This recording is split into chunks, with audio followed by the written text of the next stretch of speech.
climáticas do nosso estado. E é um prazer recebê-lo aqui para falar sobre ações baseadas em ecossistemas e transição para sustentabilidade. Essa parte é sua. Ah, é? Eu vou falar só o primeiro. Curto o canal para falar. Thaís, prazer, tudo seu. E só para explicar como funciona, a Thaís agora vai dar uma super palestra para a gente. E depois a gente tem um tempo bem razoável de debate para perguntar tudo que a gente quiser perguntar. A Thaís, especialmente nesse momento pré-banca, é um momento bem interessante para perguntar tudo que vocês quiserem perguntar, se preparar. Então, deixa aí. Thaís, é contigo. Obrigado. Obrigada. Não sei se eu uso som. O que é melhor? Vocês escutam bem assim ou não? Como você ficar mais à vontade. O microfone sempre dá um negócio assim. Vou deixar aqui mesmo. Então, eu vou começar. Se minha voz ficar um pouquinho baixinha, vocês me avisam, por favor, tá? Então, já falaram um pouquinho sobre mim. Eu tenho uma formação bem na área ambiental, sou bióloga do Paraná, mestrado lá na Amazônia, agora doutorado para cá de novo, no Rio de Janeiro, na Mata Atlântica. E durante a minha trajetória eu saí de análise de cocô de macaco para pensar em transições para a sustentabilidade, então mudando de uma escala de análise e de entendimento das ciências da natureza, né, bem grande, incorporação de fatores econômicos, fatores sociais, geográficos e escala, né, mudando de uma escala de local para uma escala de paisagem. E um pouco dessa apresentação é um pouco de resultado de toda essa minha experiência. Claro que não vou falar de macaco aqui, mas eles contribuíram bastante para a formação da crítica sobre todo esse processo político. E no fim a gente descobre que tudo acaba na política, né? E a ideia é falar um pouquinho de como a ciência dialoga com a política e como isso é super necessário hoje em dia para a gente ver as ações concretas e se efetivarem. Então, assim, eu vou falar rapidinho, eu vou tentar passar rápido sobre a questão de contexto, de mudanças climáticas, que eu acho que, eu imagino que vocês como estudantes já tiveram bastante contato com isso, mas eu acho que ela é importante para minimamente embasar e nivelar todo o resto da apresentação. Então, só trazendo um pouquinho do panorama global sobre as mudanças climáticas, a gente está falando em mudanças do clima, e eu trago aqui os dados do relatório do IPCC, principalmente um pouquinho do painel brasileiro também de mudanças climáticas, em que a gente prevê uma mudança média da temperatura global aumentando pelo menos ou acima de 2 graus até o ano de 2050. Né? A gente começou com umas projeções que essa temperatura ia mudar mais ou menos nessa variação até o ano de 2100 e esses anos estão chegando cada vez mais próximos da gente. E dentro de todo esse panorama tem o Acordo de Paris, que é um acordo que foi celebrado entre as partes da Convenção da ONU para as Mudanças Climáticas, de limitar esse aumento a 1,5 graus. E mais para frente eu vou falar um pouquinho da importância de por que limitar esse aumento a 1,5 graus. E no intuito de atingir esse limiar, né, esse teto de 1,5 graus, as partes, as nações, os países, eles se comprometeram através de um documento que chama NDC, que são as contribuições determinadas nacionais, a limitar o que cada país ia fazer para limitar esse aumento. Só que, entretanto, depois que fizeram uma análise de todas essas contribuições, chegaram à conclusão que elas não vão ser suficientes para limitar 1,5 graus. Então, a gente está falando em ações políticas de todas as nações que basicamente não mudam muita coisa.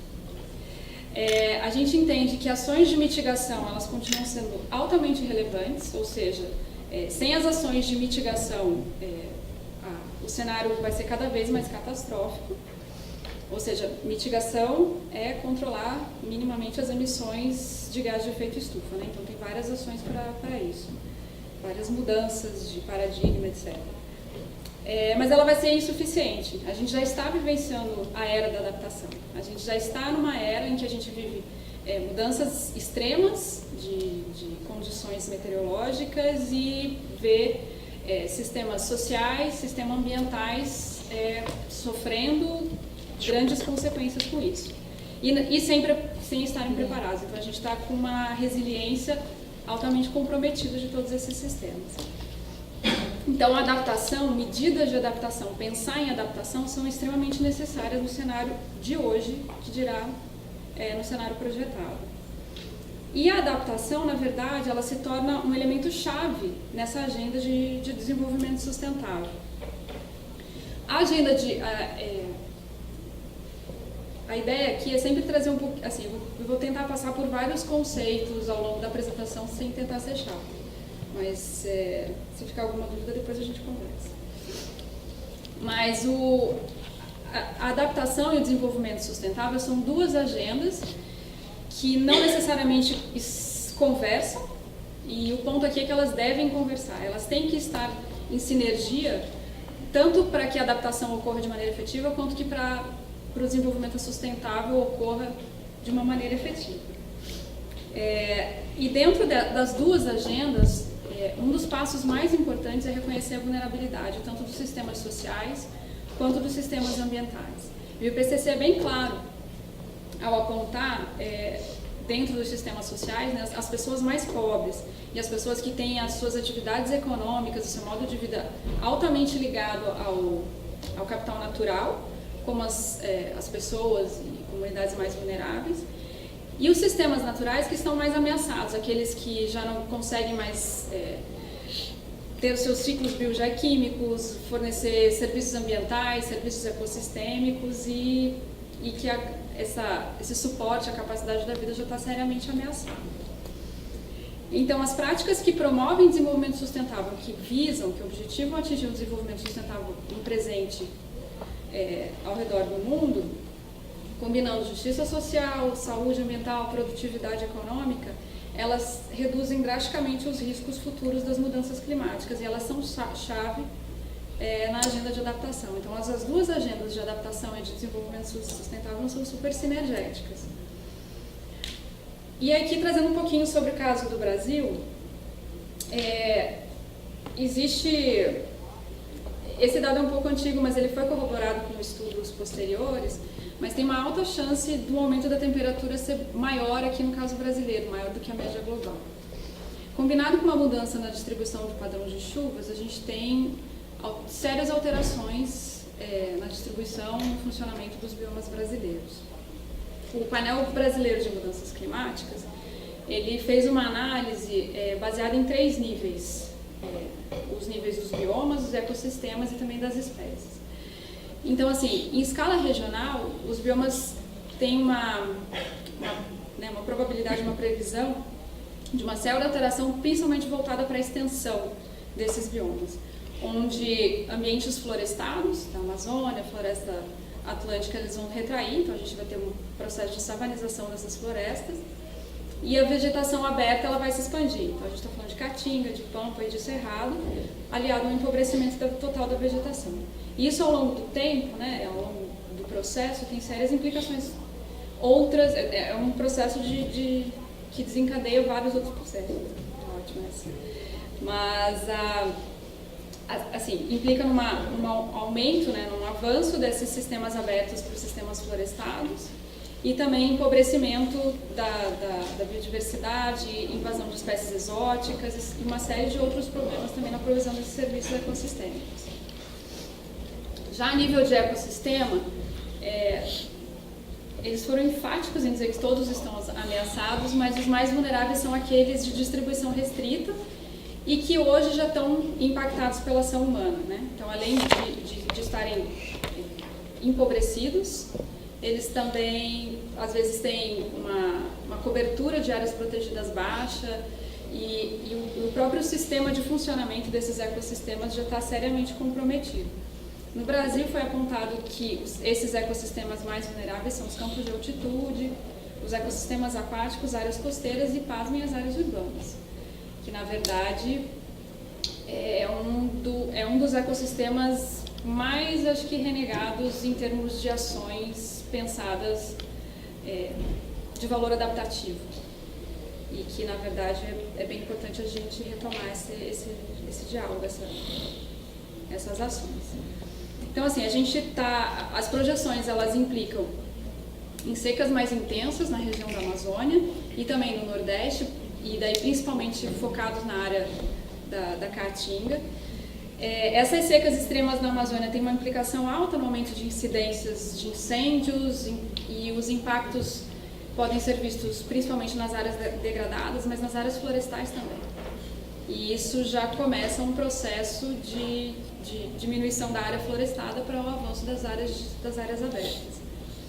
E nos sistemas humanos a gente já vê vários impactos que estão sendo causados, como a seca prolongada no Nordeste, a crise hídrica em grandes cidades, São Paulo, Rio de Janeiro, Belo Horizonte, e aumento dos eventos extremos, aumento de deslizamento de terra, de secas extremas, chuvas, enxurradas, etc.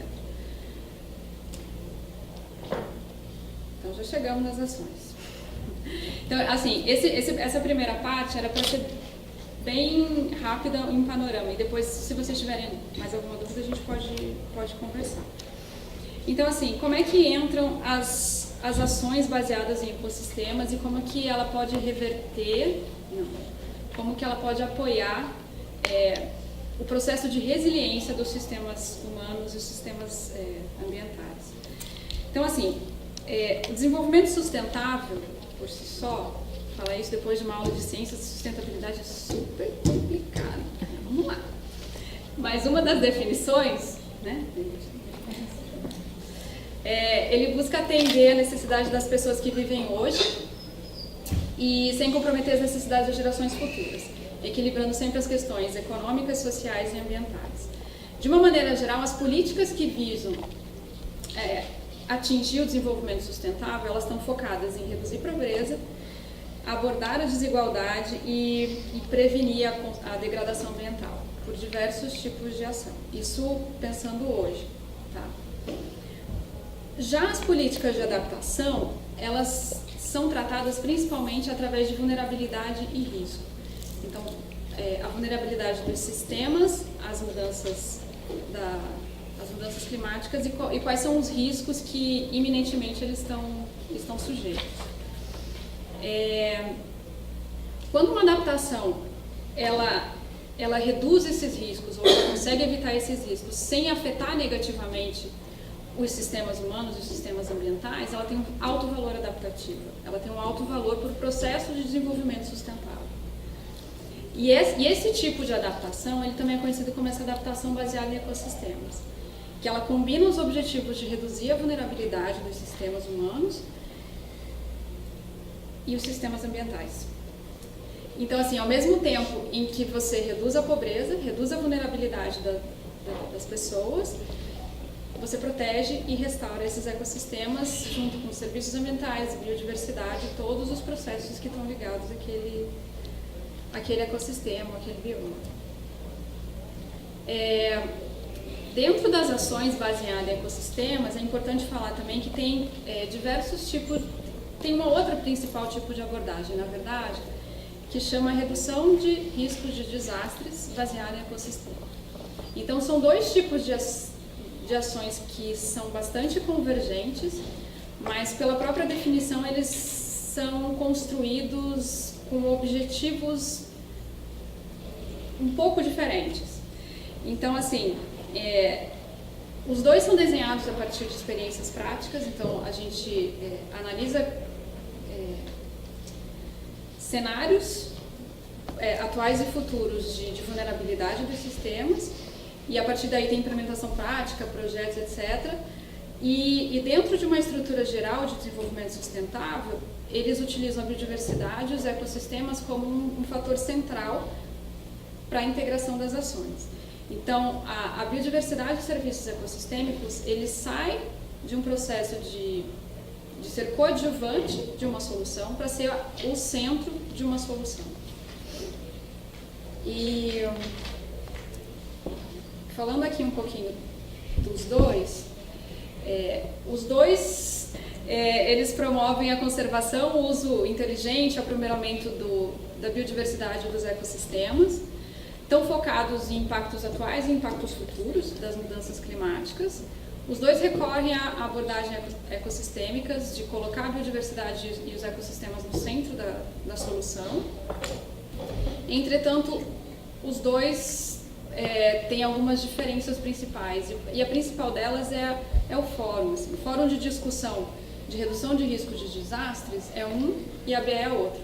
E isso implica que as soluções pensadas dentro do fórum de redução de riscos de desastres, ela normalmente é imediatista. Então você sabe que você está sofrendo um determinado risco de qualquer evento extremo e você parte para um processo de resposta, reconstrução e recuperação.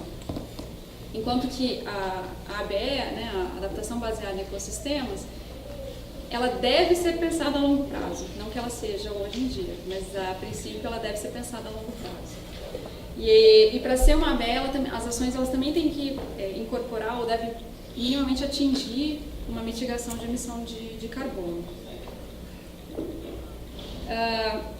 Nesse processo de transição de um desenvolvimento atual para um novo tipo de desenvolvimento em que a biodiversidade e os serviços ecossistêmicos estão no centro do planejamento, a gente está falando de uma transição para um desenvolvimento adaptativo, em que as estratégias elas devem considerar os riscos de mudanças climáticas e abordar todos os déficits de adaptação, mantendo o foco na pobreza, desigualdade e escassez de recursos.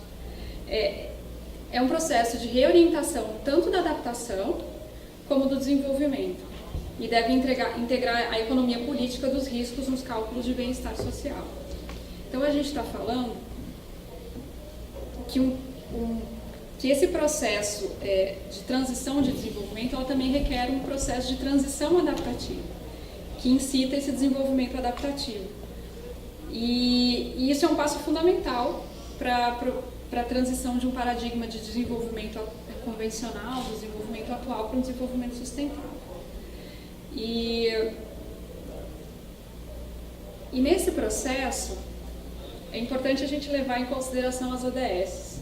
Então, assim, o que são as ODS? Então, os Objetivos de Desenvolvimento Sustentável foram estabelecidos pela ONU como metas para atingir diversos pontos relacionados ao desenvolvimento sustentável que, se caminharem juntos, muito provavelmente vai se atingir a sustentabilidade dentro dos sistemas. Então, a gente está falando em metas para erradicar a pobreza, garantir saúde, energia, segurança alimentar, abordar a desigualdade e também tem uma meta para a ação climática. No entanto, as mudanças provocadas pelo clima, elas afetam uma necessidade bem grande de entender se aquela adaptação está funcionando, né? Então, assim, a minha adaptação, esse projeto, essa proposta, ela está sendo eficaz. E nesse sentido, uma abordagem eficaz de ABE, ela deve considerar todas as respostas relevantes para a mudança. E o que a gente vê hoje em dia, em geral, são respostas imediatas a processos que estão acontecendo atualmente. Dificilmente você vê ações de adaptação pensando num cenário futuro de mudança climática, num cenário futuro de migração de população, num cenário futuro de migração mesmo de fatores econômicos. Então, a mudança climática ela vai provocar uma mudança, já está provocando, né? Uma mudança geral em todos os setores, e a adaptação ela tem que pensar nos fatores que estão acontecendo hoje e também nas condições futuras.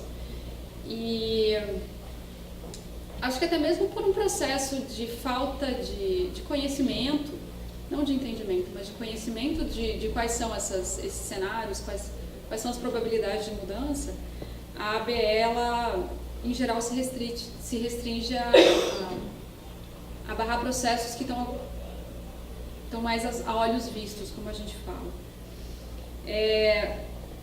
Essas ações de ABE, elas precisam ser inclusivas de conhecimento. Na medida de que você está focando na redução de vulnerabilidade social, o conhecimento da população indígena, quando você está falando de área rural, da população de ribeirinhos, de quilombolas, de população rural, de agricultores, enfim, de toda a população que está envolvida na construção daquele cenário, ela tem que se sentir parte da solução. A solução ela não tem um único caminho, ela não é unissetorial, muito pelo contrário. E essa eu acho que é uma das grandes dificuldades dessa agenda. À medida que é necessária a integração de informação e de dados de diferentes setores e diferentes disciplinas institucionais, tem uma dificuldade muito grande de convergência, de metas, de métricas e mesmo de discussão.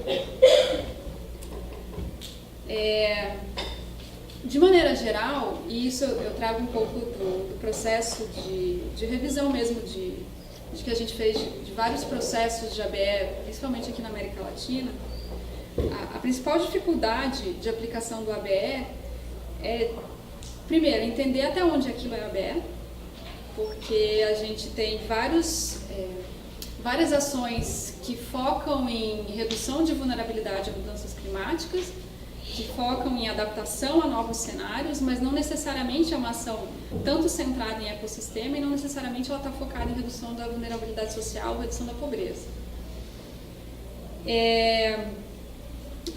Esses casos que são de aplicação em campo, porque a adaptação ela é a nível local, principalmente, né, a aplicação dela, os casos que não dão errado também não são documentados. Então, a partir do momento que você prevê uma ação, aquele caso que não está funcionando, que não, por N motivos, seja de adaptação, ou seja mesmo de engajamento da comunidade, ou seja por problemas de N problemas, ele também não está sendo documentado, e os casos que estão dando certo também não estão sendo documentados. E ainda assim, os casos que são documentados, normalmente eles são subestimados o poder adaptativo daquele projeto. Então, assim, a principal lacuna de conhecimento hoje é voltada na capacidade daquele ecossistema de continuar gerando um serviço ecossistêmico num clima alterado.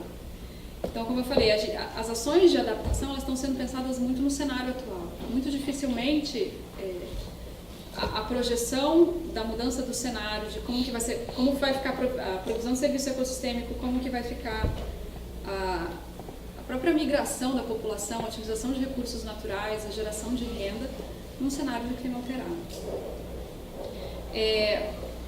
Pior ainda é a questão da avaliação de impacto social ou mesmo da distribuição tanto de bens quanto de problemas relacionados às mudanças climáticas. E é engraçado porque a ONU é bem enfática, né, nas questões de dimensões de gênero e de participação cidadã, né, nas questões de governança e de inclusão social dos processos de adaptação. Mas isso não é documentado também. Então, mesmo que aquele projeto, aquela ação, ela busque equidade de gênero, busque diferentes níveis de governança, busque a inclusão, etc. e tal, a documentação de como isso é feito, de recomendações, de passo a passo, de guidelines, etc., isso é bem incipiente. Então, como eu falei, a clareza, existe uma necessidade grande de clareza conceitual, principalmente relacionada aos limites, até onde aquilo é ABE ou não é. E vários estudos mostram que, na verdade, a maior parte do que está documentado não pode ser considerado uma ABE. Principalmente porque pela dificuldade tanto de relato, mas também de combinação dos fatores de redução de vulnerabilidade social. Então, a eficácia, na verdade, é altamente comprometida. À medida que você não sabe se aquilo é ABE, você não é muito menos se aquilo está sendo eficaz ou para a redução da vulnerabilidade, ou para a adaptação à mudança do clima, ou para a redução da vulnerabilidade do sistema ambiental mesmo.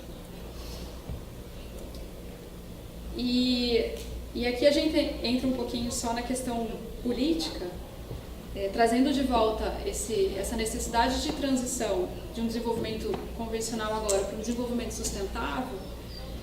Isso é um caminho bastante longo, mas que a política tem um papel extremamente importante para ser um propulsor disso. E as políticas, a estrutura política de adaptação baseada em ecossistemas, ela não é única, ela não é unissetorial, né? Na verdade, ela é multissetorial e multi-escalar. E é o que a gente chama hoje de um tipo de política que chama policy mix, né? Que envolve diversos setores. Esse tipo de política impulsiona a transição também para a sustentabilidade e que no final garante a conservação, restauração, mitigação e adaptação. Então esse aqui é uma estrutura típica de política de ABE, em que a gente tem ações focadas no capital natural, na proteção desse capital natural, seja na promoção de produtos de sociobiodiversidade, restauração, manutenção de estoques de carbono, serviços ecossistêmicos. Tem ações voltadas no combate à pobreza, seja na questão de cadeias produtivas, incentivos fiscais, valorização mesmo. Tem uma questão de inteligência territorial, de olhar para aquele território e focar muito provavelmente num zoneamento e num uso sustentável e compatível entre as diversas atividades. E também na questão da gestão inclusiva, nas diferentes esferas de governança, nas diferentes esferas de gestão.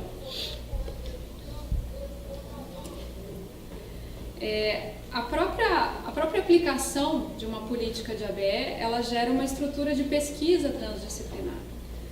A partir do momento que a ciência que apoia esse tipo de aplicação política, ela deve ser integrada nas disciplinas, seja sociais, ambientais, econômicas, e é transdisciplinar, a partir do momento que ela atravessa a divisão entre a ciência e a política. As metas, os planos, por exemplo, de adaptação, os planos de mudanças climáticas, em geral, eles contêm metas. E as metas deveriam minimamente ser, deveriam ser consideradas através da ciência, da melhor ciência que a gente tem hoje, né?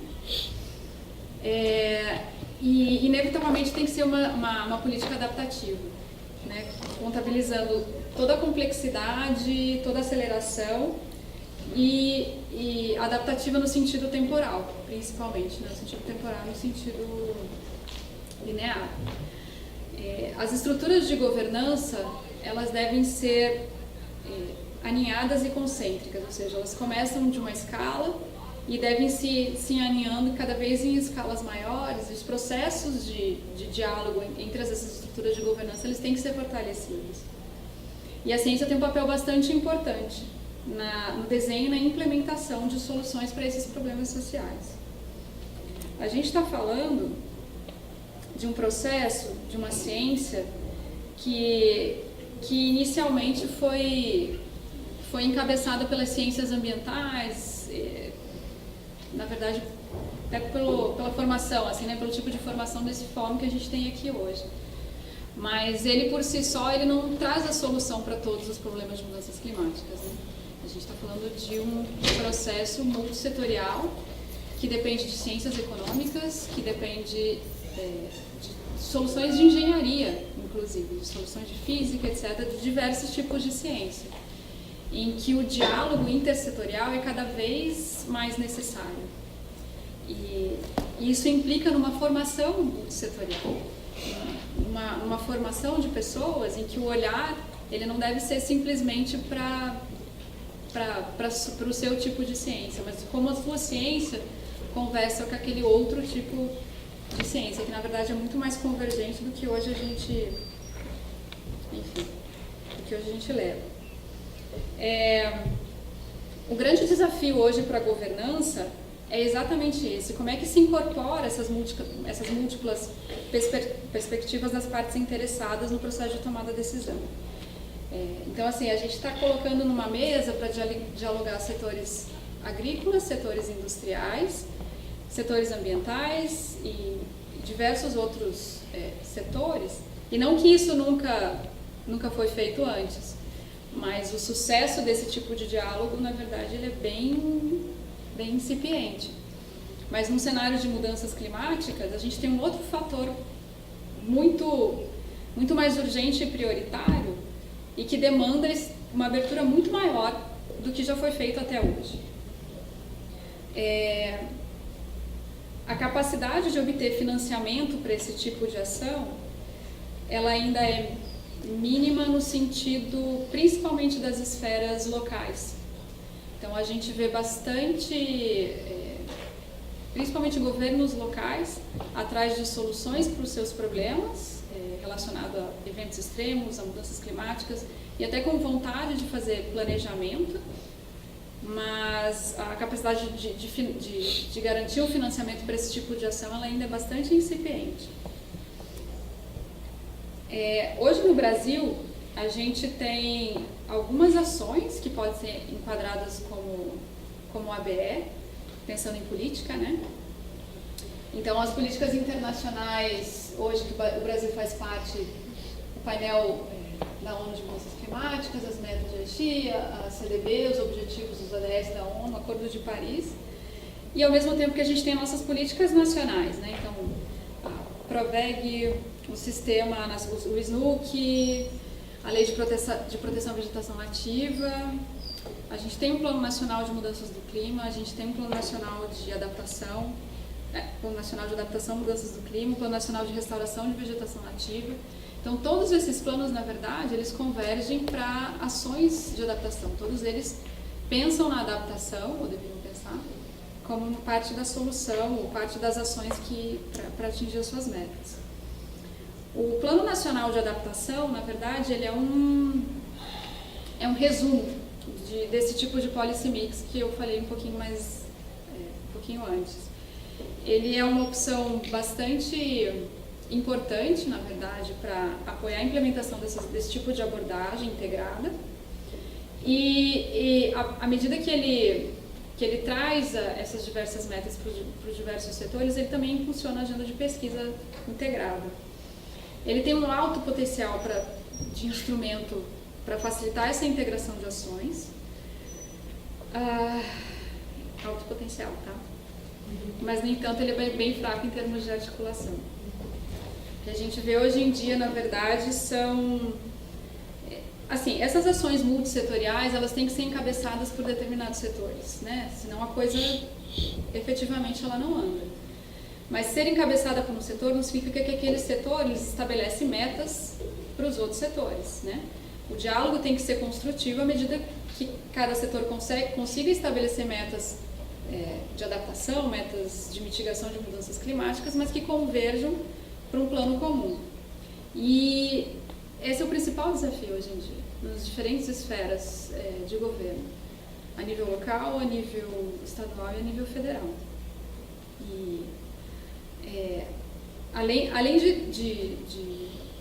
desse problema em termos de articulação setorial, a gente tem também um problema na articulação vertical que a gente fala. Então, como que os planos locais estão alinhados com os planos estaduais que estão alinhados aos planos federais? Ou como que isso está conversando entre eles e como que juntos eles conseguem atingir as metas nacionais? A gente tem muitos processos que são de cima para baixo, muitos processos que são de baixo para cima e que não conversam de maneira nenhuma. Eles estão minimamente alinhados, mas eles não conversam. Só que minha chefe chegou aqui para falar um pouquinho sobre a política do Estado do Rio de Janeiro. Mas só para trazer um pouquinho de o que o Estado do Rio está fazendo, ou como que se está pensando lá dentro.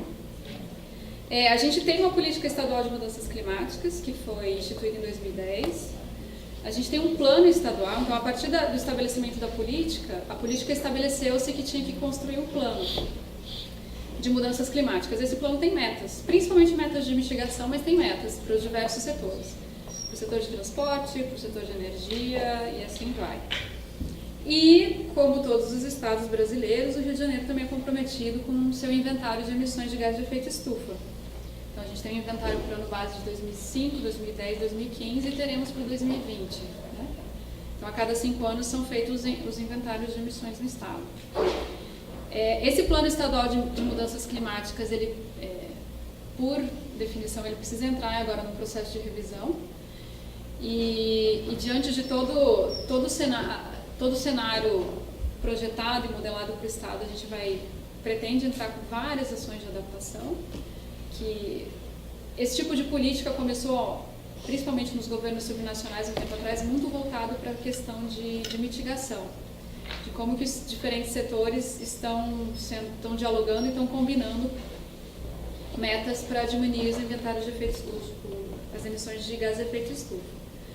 E as questões de adaptação, elas foram um pouco deixadas de lado, ou foram menos consideradas. E agora essa agenda de adaptação está vindo cada vez mais forte e com uma perspectiva bem grande de inclusão de adaptação baseada em ecossistemas.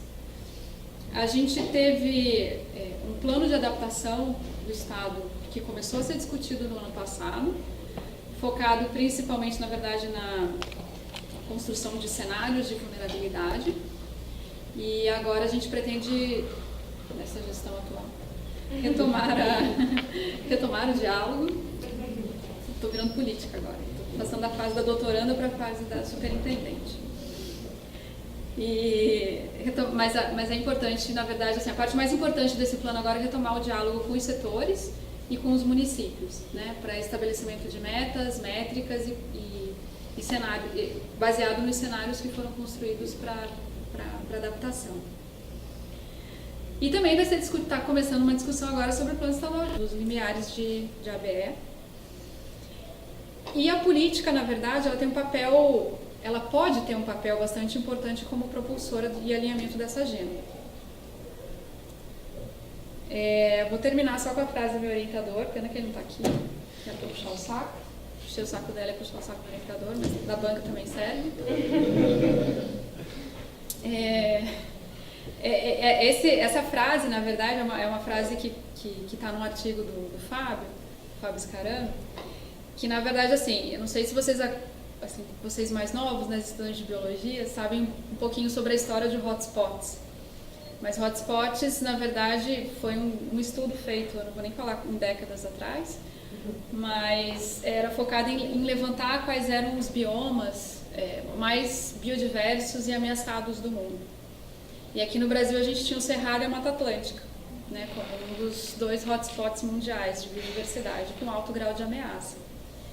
E esse processo de transição de paradigma de desenvolvimento, na verdade, que traz os ecossistemas e a biodiversidade para o centro do planejamento, frente à vulnerabilidade das mudanças climáticas, na verdade, o Fábio trouxe esse conceito de hope spots. Na verdade, agora são locais de esperança, que podem trazer, que tem um grande valor adaptativo e um grande valor de redução de vulnerabilidade às mudanças climáticas. E é isso.